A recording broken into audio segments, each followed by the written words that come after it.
হাসরের ময়দানে পুলসিরাতের 7টি ধাপে 7টি প্রশ্ন করা হবে। সেই প্রশ্নগুলি কি কি? প্রশ্নের উত্তর দেওয়ার পরে পুলসিরাতের ওপরে কে আমাদের জন্য অপেক্ষা করবেন এবং ফেরেশতারা আমাদের সাথে কি করবেন? আপনারা যদি এই 7টি প্রশ্ন জেনে থাকেন তাহলে দয়া করে কমেন্ট করে জানিয়ে দিবেন।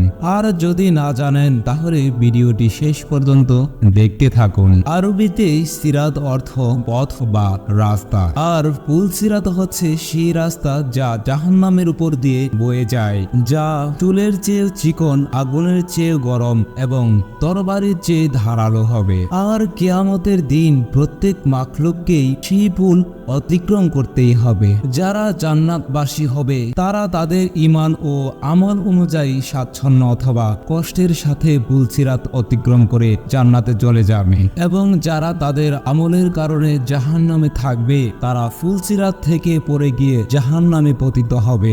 আর ঈমানদারদের জন্য পুলসিরাত একটি সুন্দর উপত্যকায় রূপান্তরিত হবে, যেখানে তারা কোনো সমস্যা ছাড়াই অতিক্রম করে জান্নাতের দরজায় পৌঁছে যাবে। ঈমানদারদেরকে তাদের কর্ম অনুযায়ী নূর বা আলো প্রদান করা হবে, যার আলোতে তারা পুলসিরাতের মধ্য দিয়ে পথ নির্ধারণ করবেন। তাদের মধ্যে অনেকে প্রবল বাতাসের মতো দৌড়ে পার হয়ে যাবে, তারপর অনেকে হাঁটু ভর দিয়ে পার হবে এবং অনেকে হামাগুড়ি দিয়ে পার হবে। নবীজি সাল্লাল্লাহু আলাইহি সাল্লাম বলেন, আমি এক রাতে এক অদ্ভুত দৃশ্য দেখেছি। আমি দেখেছি আমার উম্মতের মধ্যে হতে একজন পুলসিরাতের উপর দিকে বুক ভর দিয়ে টেনে টেনে পার হচ্ছিল এবং কখনো হাঁটুর উপর ভর দিয়ে চলতেছিল। এমন সময় তার কাছে সেই দরুদ পেশ করা হলো যা দুনিয়াতে আমার জন্যই পাঠ করা হয়েছিল। সেই দরুদের ফজিলতের কারণে সে উঠে দাঁড়াতে সক্ষম হবে এবং পুলসিরাতে দ্রুত পার হতে পারে। আখিরাতের সময় অনুযায়ী পুলসিরাতের দূরত্ব 3000 বছর। এক রেওয়াজে বলা হয় যে জাহান্নামের 7টি পুল রয়েছে, প্রত্যেক পুলের মাঝে দূরত্ব 70,000 বছরের সমান এবং প্রতিটি পুল তলোয়ারের মতো ধারালো। এই পুলের উপর দিয়ে অতিক্রমকারী দলগুলোর মধ্যেই প্রথম দলটি চোখের পলকে পার হয়ে যাবে, দ্বিতীয় দলটি বিদ্যুতের গতির মতো পার হয়ে যাবে, তৃতীয় দল জড়ো বাতাসের মতো পার হয়ে যাবে, চতুর্থ দল পাখির মতো পার হয়ে যাবে, আর পঞ্চম দল ঘোড়ার মতো পার হয়ে যাবে, ষষ্ঠম দল দৌড়ে ছুটে চলার মানুষের মতো পার হয়ে যাবে, সপ্তম দলটি পথচারীর মতো পায়ে হেঁটে হেঁটে পার হয়ে যাবে। তাদের সবার শেষে একটা দল অবশিষ্ট থাকবে। যখন তাদেরকে যেতে দেওয়া হবে তারা পুলসিরাতের ওপর তাদের পা রাখবে, কিন্তু তাদের পা কাঁপতে শুরু করবে, তাই তারা হাঁটু গেড়ে বসে পড়বে। অতঃপর তারা হাঁটুতে ভর দিয়ে চলতে শুরু করবে এবং জাহান্নামের আগুনের কুলিঙ্গ তাদের পায়ে এবং পায়ের তলা পর্যন্ত পৌঁছে যাবে। তারপর তাদের বুকের উপর ভর করে টেনে টেনে চলতে শুরু করবে। আগুন তাদেরকে ঘিরে ধরবে। আগুন থেকে বাঁচার জন্য পেটের উপর ভর করে টেনে টেনে আবার চলতে শুরু করবে। তারা তাদের হাত দিয়ে পুল আঁকড়ে ধরবে। অতঃপর আগুন অতিক্রম করার পর তারা ঘুরে দাঁড়াবে এবং জাহান্নামের দিকে তাকিয়ে বলবে, হে আল্লাহ, আপনি আমাদেরকে এই জাহান্নামের আগুন থেকে রক্ষা করেছেন, আপনি মহাপবিত্র। এই পুলের প্রথম ধাপে আমাদের ঈমান অনুযায়ী প্রশ্ন করা হবে। আমাদেরকে ঈমানের আরকান সম্পর্কে জিজ্ঞেস করা হবে, যার মধ্যে আল্লাহর প্রতি ঈমান, ফেরেশতাদের প্রতি ঈমান, পবিত্র গ্রন্থের প্রতি ঈমান, সকল নবী রাসূলদের প্রতি ঈমান, আখিরাতের উপর ঈমান এবং ভালো মন্দ ভাগ্যে বিশ্বাস। এই সকল প্রশ্ন থাকবে।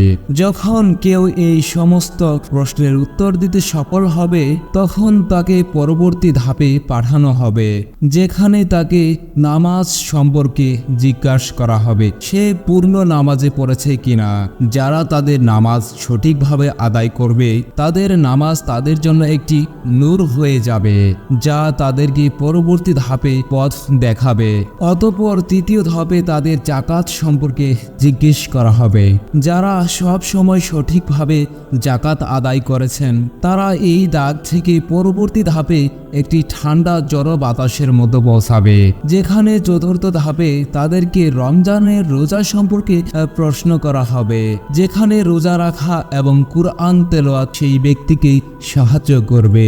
একটি রিওয়ায়াত অনুসারে রাসূলুল্লাহ সাল্লাল্লাহু আলাইহি সাল্লাম বলেছেন, সেই সময় রোজা বলবে, হে আল্লাহ, আমার কারণে এই ব্যক্তি সারা দিন ক্ষুধার্ত ও তৃষ্ণার্ত ছিল এবং নিজেকে নফসে কামনা বাসনা থেকে বিরত রাখত, একে ক্ষমা করে দাও। কুরআন বলবে, সে আমার তেলাওয়াতের কারণে রাতে ঘুমায়নি, তাকে ক্ষমা করো।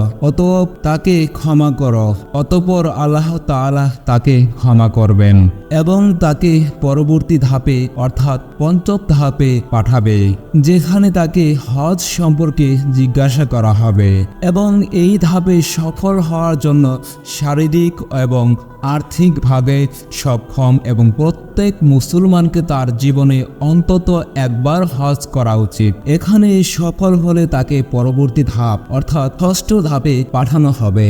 ষষ্ঠ ধাপে তাকে অজু ও গোসল সম্পর্কে জিজ্ঞাসা করা হবে।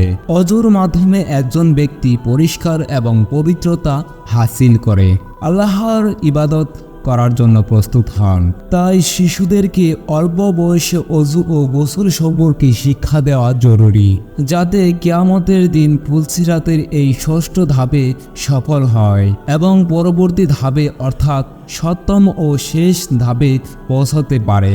সপ্তম ও শেষ ধাপ তাকে বান্দায় এক সম্পর্কে প্রশ্ন করা হবে, যেখানে সফলতা নির্ভর করবে আমরা আমাদের নিজের পিতামাতা, প্রতিবেশী ও বন্ধু বান্ধব এবং আত্মীয়দের সাথে কিভাবে আচরণ করি তার উপর। যদি কেউ অন্যের হক নষ্ট করে, যেমন অন্যের ধন সম্পদ আত্মসাৎ করা, চুরি করা, ডাকাতি করা, কাউকে গালি দেওয়া, কারো গীবত করা, তাহলে তার জন্য এই ধাপ অতিক্রম করা খুবই কঠিন হবে এবং তারা তা অতিক্রম করতে পারবে না। কিন্তু যারা এই শেষ প্রশ্নের সঠিক উত্তর দেবে, তারা সেই স্থানে পৌঁছে যাবে যেখানে নবীজি তাদের জন্য অপেক্ষা করবেন এবং স্বাগত জানাবে, যেখানে তাদের জন্য দুটি পানীয় ফোয়ারা থাকবে, যার পাশ হিরে জোহরা দ্বারা তৈরি করা হয়েছে।